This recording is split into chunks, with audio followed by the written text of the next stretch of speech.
सी, जब भी हम मोशन की बात करते हैं,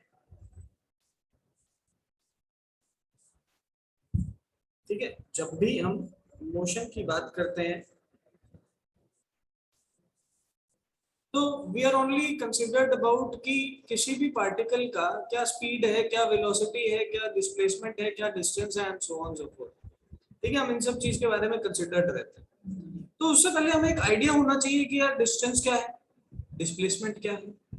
ठीक है, तभी जाके हम स्पीड और वेलोसिटी को डिफाइन कर पाएंगे, तब जाके हम इंस्टेंटेनियस स्पीड, इंस्टेंटेनियस वेलोसिटी को डिफाइन कर पाएंगे, तब जाके हम एक्सेलरेशन डिफाइन कर पाएंगे और इस चैप्टर में आगे बढ़ पाएंगे, डिफरेंट इक्वेशंस ऑफ मोशन और डिफरेंट क्वेश्चंस जो है उनको सॉल्व कर पाएंगे। तो सबसे पहला हमारा काम होगा to determine that what is distance and what is displacement. ठीक है बच्चों, ध्यान से सुनो, डिस्टेंस क्या होता है और डिस्प्लेसमेंट क्या होता है, सबसे पहले हमारा काम होगा इसको पता लगाना।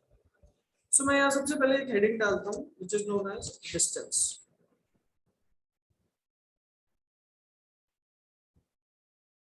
First heading is distance.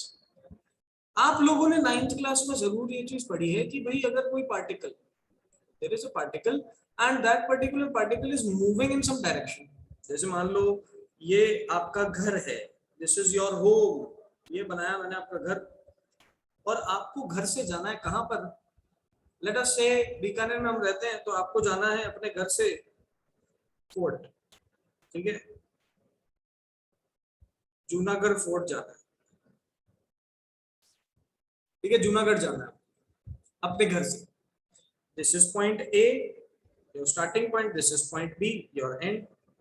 तो आपको अपने घर से इधर जाना है, तो आपने क्या किया, आपने कोई डायरेक्ट रास्ता तो है नहीं, ऑब्वियसली गलियां हैं, उन गलियों से ट्रैवल करते करते करते ऐसे सर्कल पे घूम के आप यहाँ पर पहुंचे। कहाँ से, अपने घर से किस तक, जूनागढ़ फोर्ट तक।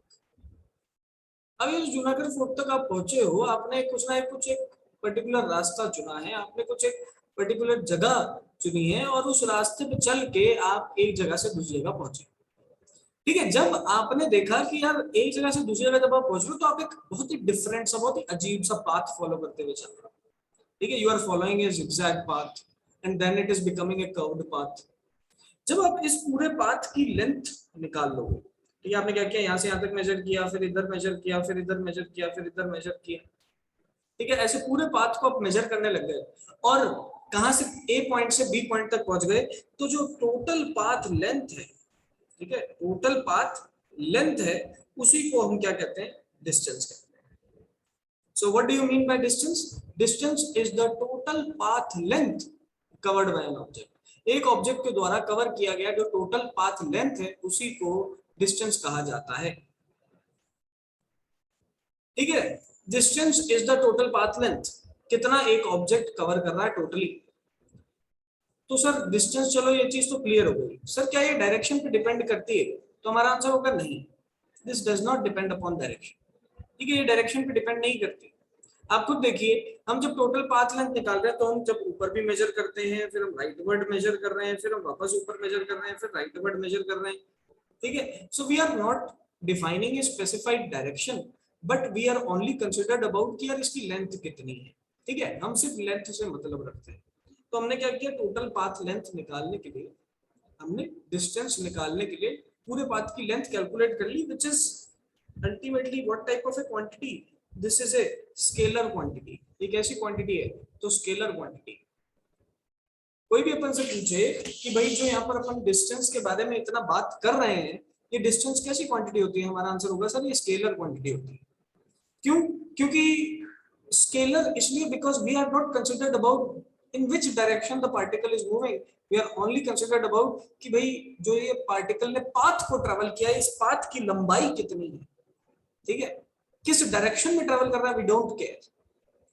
दूसरी चीज, दूसरी चीज ये है कि ये जो स्टार्टिंग पॉइंट है और ये जो एंड पॉइंट है, ठीक है, जो स्टार्टिंग पॉइंट था और ये जो एंड पॉइंट था, मैंने क्या किया, इसको एक स्ट्रेट लाइन से ज्वाइन कर दिया, जो कि आपको दिख रहा है, डॉटेड लाइन बनाई है मैंने।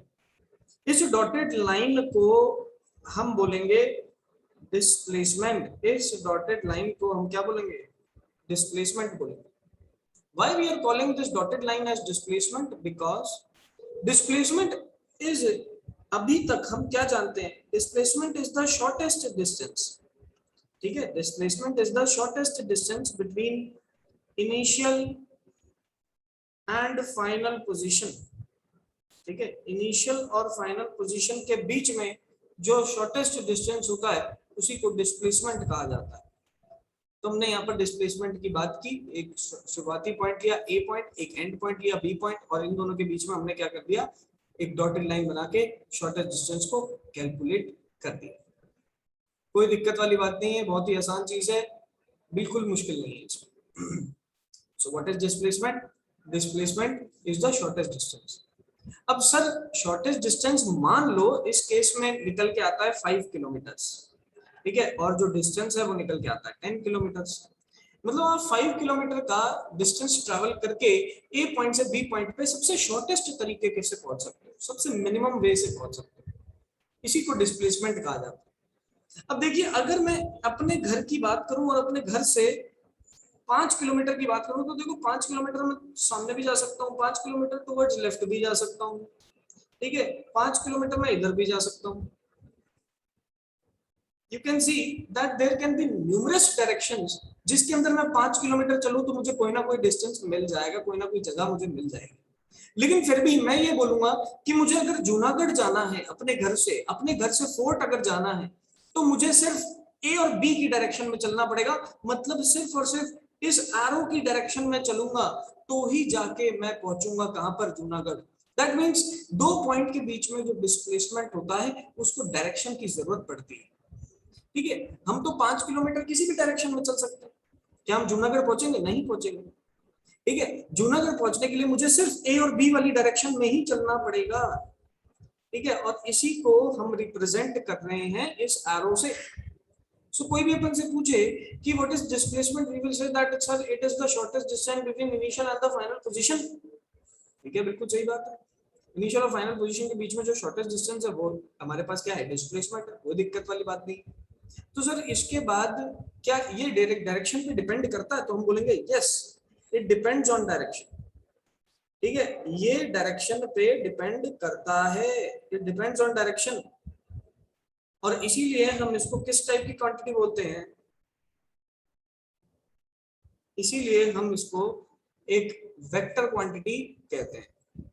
कोई भी हमसे पूछे which type of quantity is displacement, we will say that it is a vector quantity. सीधी सिंपल सी बात, कैसी क्वांटिटी है? वेक्टर क्वांटिटी, कोई दिक्कत वाली बात नहीं है। चलिए बताइए सबको यहाँ तक क्लियर है कि नहीं?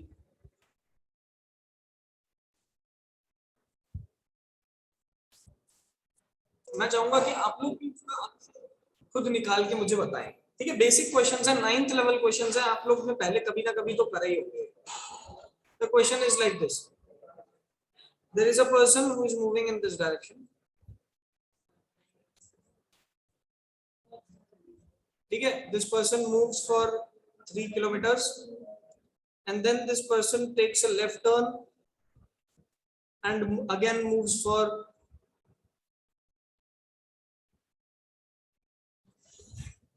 4 kilometers. So what will be the total distance and what will be the total displacement?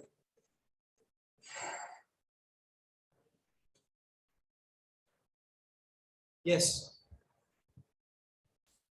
yes, Prakriti Meena. Good morning, sir. Good morning. Total distance 7 kilometer, displacement 5 kilometer. Very good. So the distance is 7 kilometers and the displacement is 5 kilometers. How you can calculate? देखिए actual path को cover किया जो उसको calculate करो तो पहले A B कर देंगे, फिर हम बी सी को ऐड कर देंगे तो आंसर आ जाएगा 7 kilometres. So this is the distance, ठीक है। And if I want to calculate the displacement, what we have to do for in order to calculate the displacement?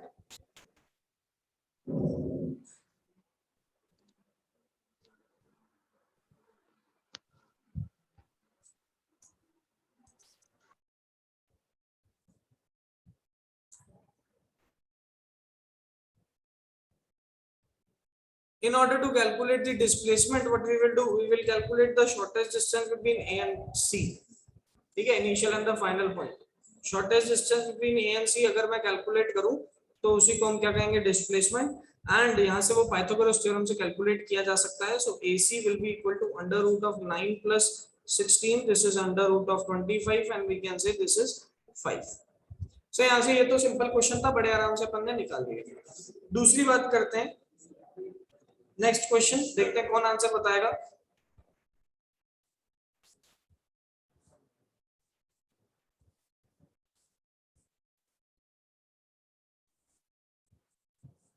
ठीक है, this is quarter of a circle. देखिए quarter of a circle मैंने यहाँ से missing कर दिया and A point is this, this is the end point, और यहाँ से पार्टिकल जो है वो क्लॉकवाइज मूव करता हुआ ए पॉइंट से बी पॉइंट पे पहुंचा है। My question is to determine the distance and displacement if the radius is r. अगर रेडियस आर है तो डिस्टेंस और डिस्प्लेसमेंट कितना होगा, कौन बता सकता है, सोच के बताइए। This is known as the particle has traveled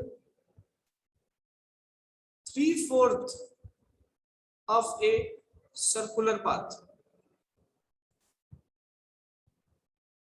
Yes, who can tell me? Who can give the answer? Sumit बताओगे? सुमित नवल। सर डिस्प्लेसमेंट तो r√2 होगा, ठीक है, फिर और इसका डिस्टेंस से शायद 2πr - 1/4 πr 2πr होगा। वैसे भी कर सकते हैं हम, बिल्कुल सही बात है। देखिए हमें सीधी सिंपल सी बात पता है कि अगर मैं टोटल पाथ की लेंथ निकालूं, ठीक है, टोटल पाथ लेंथ अगर कैलकुलेट कर ली जाए, so that will be equal to distance and that is equal to 3/4 of circumference. Circumference का 3/4 जो है वो आपको क्या दे देगा, यहाँ पर डिस्टेंस दे देगा। सो 3/4 ऑफ सर्कमफेरेंस निकालने के लिए आप 3/4 को, सर्कमफेरेंस मतलब 2πr से मल्टीप्लाई कर दोगे। ठीक है, किससे मल्टीप्लाई करोगे, 2πr से मल्टीप्लाई कर दो। अब यहाँ पर मल्टीप्लाई करो तो यहाँ से देखो ये 4 कैंसिल हुआ, आंसर आ गया मेरे पास 3/2πr and this is the distance, this is the distance. अगर कोई पूछे डिस्प्लेसमेंट क्या है, तो for calculation of displacement we will calculate this shortest distance between A and B, और शॉर्टेस्ट डिस्टेंस निकालने के लिए हम यहाँ पर पाइथागोरस लगाएंगे। शॉर्टेस्ट डिस्टेंस निकालने के लिए what we will do, we will calculate the Pythagoras theorem, we will apply the Pythagoras theorem and we will calculate the hypotenuse. So hypotenuse comes out to be AB square is equal to R square plus R square. So AB comes out to be under root 2R square. So this becomes root 2 times of R. So यहाँ से मेरे पास ये आ गया root 2 times of R and this is the displacement. So आप इस चीज का ध्यान रखिए किस तरीके से हमने इसको कैलकुलेट किया है। बताइए सबको यहाँ तक क्लियर है कि नहीं, फास्ट टेल मी। Everyone.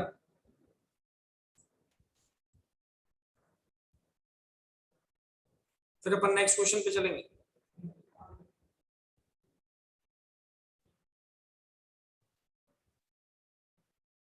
चलिए बहुत ही बढ़िया बात है।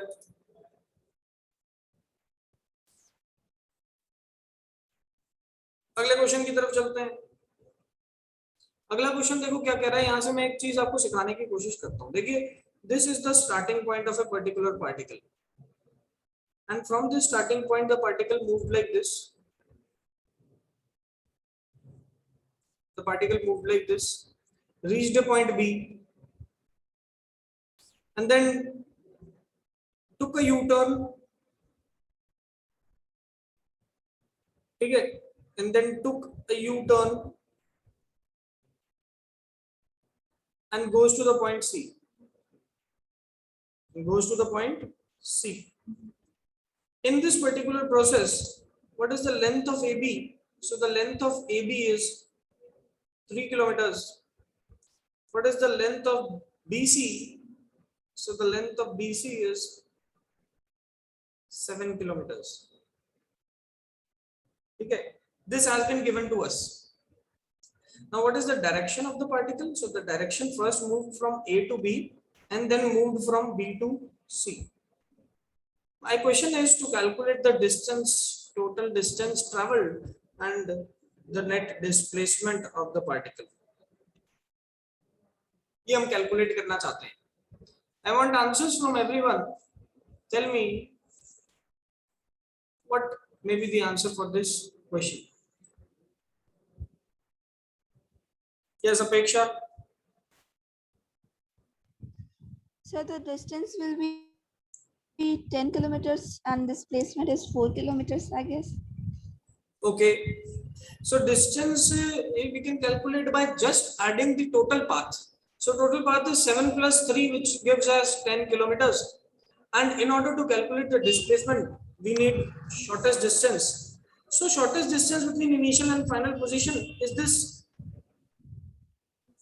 Okay, this was the initial A point, this was the final C point. And what is the difference between this point? So 7 minus 3, this is equal to 4 kilometers. So displacement का magnitude तो 4 kilometre है, बिल्कुल सही बात है, लेकिन since the direction of displacement is in the opposite direction of the initial path, देखिए initial path कहाँ था, towards right था, so taking the right direction as positive, we can say कि अगर displacement left में आएगा तो negative आएगा, that means the answer becomes minus 4 kilometers. ठीक है, this minus sign denotes that जिस डायरेक्शन में पार्टिकल मूव कर रहा था डिस्प्लेसमेंट उसके ऑपोजिट डायरेक्शन में है।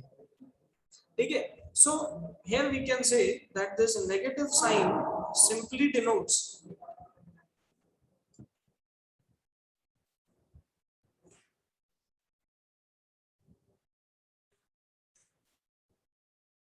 that the displacement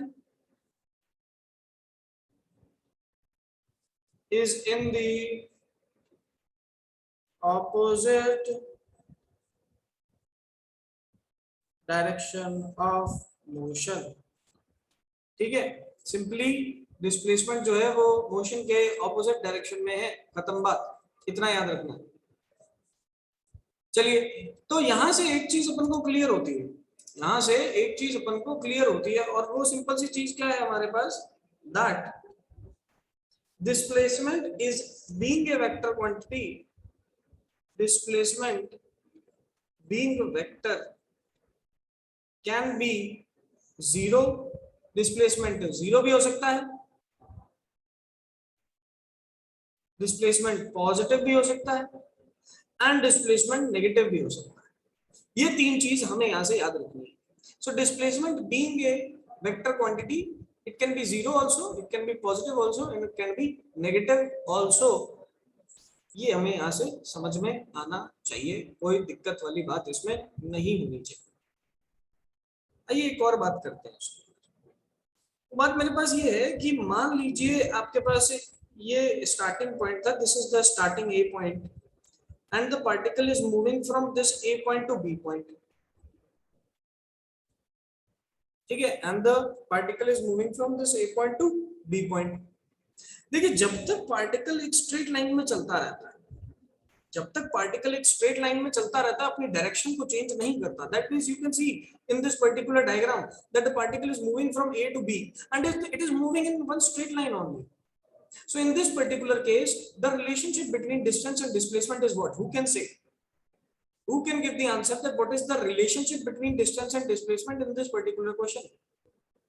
Distance और displacement इस question के अंदर क्या रहेंगे? Distance ज्यादा रहेगा या displacement ज्यादा रहेगा या दोनों बराबर रहेंगे, या हम कुछ कह नहीं सकते? कौन बता सकता है? Yes, 2-3 स्टूडेंट्स ही बताते हैं क्लास में, बाकी सिर्फ मूवी की तरह देखते हैं। यस यश, आप बताओ। यश उपाध्याय। सर दोनों इक्वल होंगे। दोनों इक्वल होंगे, बिल्कुल सही बात है भाई। जब तक पार्टिकल ने अपनी डायरेक्शन को नहीं बदला तब तक जितना डिस्टेंस था उतना ही डिस्प्लेसमेंट है। लेकिन मान लो चलते चलते पार्टिकल क्या करता है, अपनी डायरेक्शन को ऐसे बदलता है। ये देखो, ए पे था, अब ये चलते चलते क्या किया, पहले तो सीधा चल गया, तो जब तक ये सीधा चल रहा है, जब तक ये सेम डायरेक्शन में चल रहा है, इसकी डिस्टेंस डिस्प्लेसमेंट सेम है। लेकिन जैसे ही इसने अपने डायरेक्शन को चेंज किया, अब इस टाइम पे जैसे ही इसने अपनी डायरेक्शन को चेंज किया, पहले तो सीधा चल रहा था लेकिन फिर लेफ्ट मुड़ गया, जैसे ही लेफ्ट मुड़ा, इसकी डायरेक्शन जैसे ही चेंज हुई, उस टाइम पे डिस्टेंस तो अलग हो जाएगा और डिस्प्लेसमेंट अलग हो जाएगा। ठीक है, उस टाइम पे डिस्टेंस और डिस्प्लेसमेंट दोनों अलग अलग हो जाते हैं, ये चीज याद रखनी है। ठीक है, जैसे ही डायरेक्शन मूविंग पार्टिकल की बदली, उसी समय डिस्टेंस और डिस्प्लेसमेंट अलग अलग हो गई। सो इस लाइन को अपन मेंशन कर देते हैं। क्या मेंशन करेंगे? If an object is moving in one dimensional motion, ठीक है, if an object is moving in one dimensional motion and not changing its direction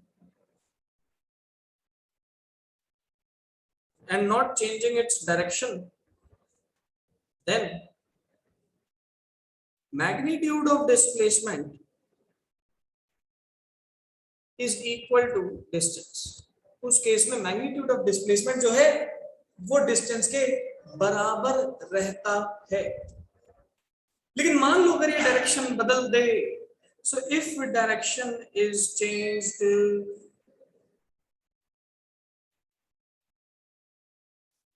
अगर ये डायरेक्शन बदल दे तो क्या होगा? अगर ये अपनी डायरेक्शन बदल देगा तो डिस्प्लेसमेंट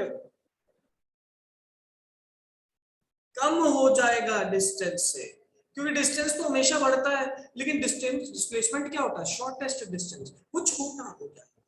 दोनों को अगर मैं कंबाइन करने की कोशिश करूं तो we can say that the magnitude of displacement is either less than और इक्वल टू डिस्टेंस। ठीक है, the magnitude of displacement is either less than और इक्वल टू डिस्टेंस। और we can say one more thing, that this magnitude of displacement upon में distance is less than और equal to 1। और ये जो final relation है, ये हमसे एग्जाम के अंदर पूछा भी जा चुका है।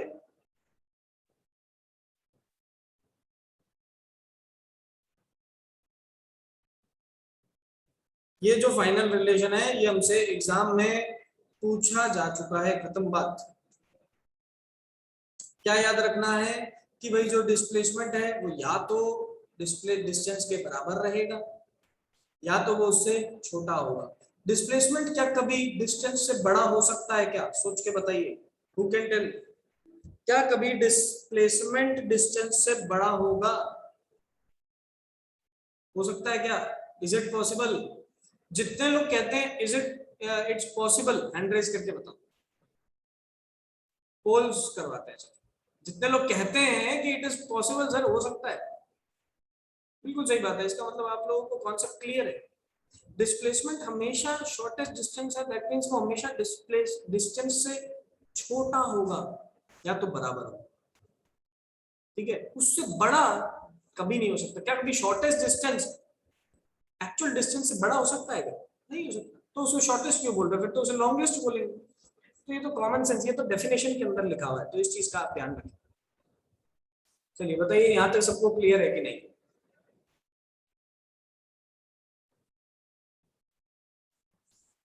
अब अपन डिस्प्लेसमेंट को रिप्रेजेंट करते हैं in the form of vector. ठीक है, in the form of vector हम डिस्प्लेसमेंट को रिप्रेजेंट करेंगे। तो ध्यान से देखिए कैसे किया है।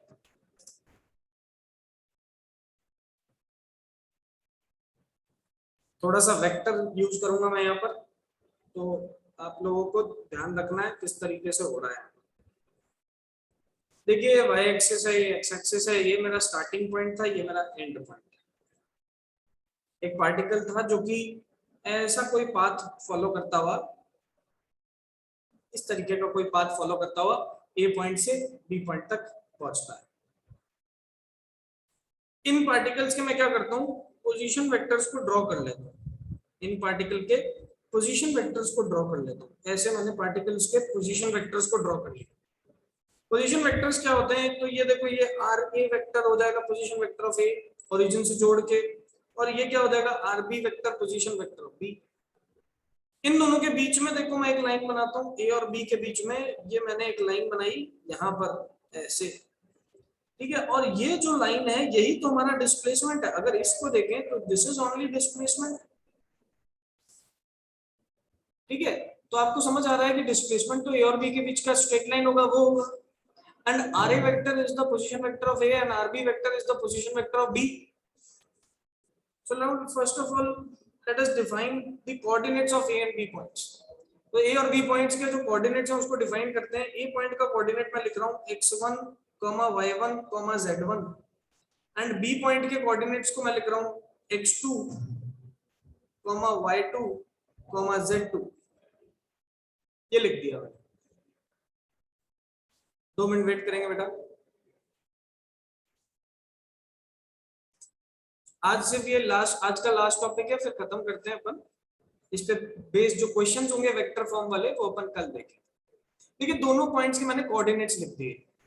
अब देखिए अपन ने एक लॉ पढ़ा था वेक्टर के अंदर which is known as triangular law of vector addition.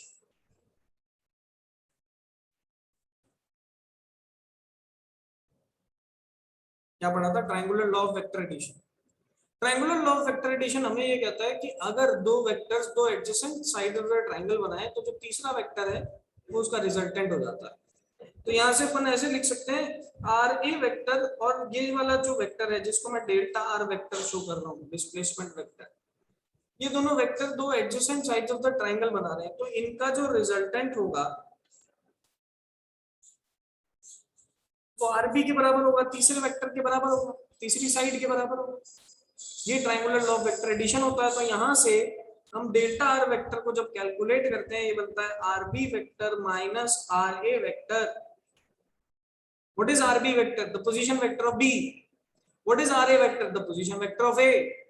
दोनों का डिफरेंस ले लिया तो डिस्प्लेसमेंट मिल गया and this is known as the definition of displacement. कोई भी अपन से पूछे what is the definition of displacement, you will say the change in position vector. बेटा अब आप 11th क्लास में आ गए हो, अब आप वो वो भज्जी सी डेफिनेशन नहीं बोलोगे सर शॉर्टेस्ट डिस्टेंस होता है डिस्प्लेसमेंट। नहीं, 11th क्लास में हमें पता है displacement is vector and we will define that change in position vector is known as displacement. Change in position vector is known as displacement. अब याद करो मैंने आपको बताया था कि पोजीशन वेक्टर अगर कोऑर्डिनेट पता हो तो होता है x1 i cap plus y1 j cap plus z1 k cap, ये तो a का हो गया। और ऐसे b का अगर निकालना हो तो क्या लिखेंगे x2 i cap plus y2 j cap plus z2 k cap. याद है सबको? बस अब कुछ नहीं करना है, इन दोनों को उठाना है, ऊपर वाले फॉर्मूले में पुट कर देना है, आंसर आ जाए। सो जब भी डिस्प्लेसमेंट की बात की जाए, displacement is nothing but the change in position vector. और पोजीशन वेक्टर कैसे निकालते हैं? कोऑर्डिनेट्स की हेल्प से। और कोऑर्डिनेट्स की हेल्प से आई कैप जे कैप के कैप के फॉर्म में निकाला जा सकता है। बताइए किसी को कोई डाउट है इस टॉपिक के अंदर तो बताओ फटाफट। Yes, anyone who is having any doubt regarding this? सबको क्लियर हो गया तो हैंड रेज कर दो। अगर सबको क्लियर हो गया तो हैंड रेज कर दो। क्लियर है सबको? बहुत ही बढ़िया बात है, फिर तो बहुत ही बढ़िया बात है। तो बस फिर फाइनल फॉर्मूला क्या बनेगा जैसे ही इसमें पुट करूंगा, so delta r vector will be equal to x2 minus x1 i cap plus y2 minus y1 j cap and plus z2 minus z1 k cap. बस कुछ नहीं किया, दोनों को सबट्रैक्ट कर दिया और इसी को हम कहते हैं change in position vector. This is known as the displacement of any particle. तो आज अपन ने डिस्प्लेसमेंट और डिस्टेंस के बारे में एक फील ली है। पहले कुछ बेसिक क्वेश्चंस किए और फिर वेक्टर फॉर्म किया। कल इस वेक्टर फॉर्म पे अपन करेंगे क्लास के अंदर क्वेश्चंस। तो किसी को कोई डाउट आए तो आप क्लास के बाद मुझसे पूछ सकते हैं। आज की क्लास अपन यहीं पे खत्म करेंगे।